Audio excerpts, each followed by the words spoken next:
بسم اللہ الرحمن الرحیم 1997 بحر الکاہل کی گہرائیوں سے ایک ایسی آواز ریکارڈ کی گئی جسے ہزاروں کلومیٹر دور تک سنا گیا، مگر آج تک کوئی یقین سے نہیں جانتا وہ آواز کس کی تھی۔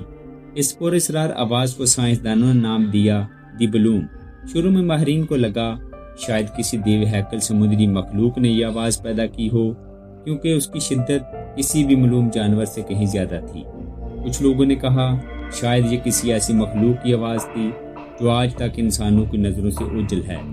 بعض سائنسدانوں نے ایک اور نظریہ پیش کیا کہ شاید یہ آواز برفانی پہاڑوں کے ٹوٹنے سے پیدا ہوئی تھی، مگر آج بھی ہر کوئی اس وضاحت سے متفق نہیں۔ تو آخر حقیقت کیا ہے؟ ایک دیو ہیکل مخلوق یا صرف قدرتی عمل؟ آپ کے خیال میں دی بلوم کس چیز کی آواز تھی؟ اپنی رائے کمنٹ میں ضرور لکھیں۔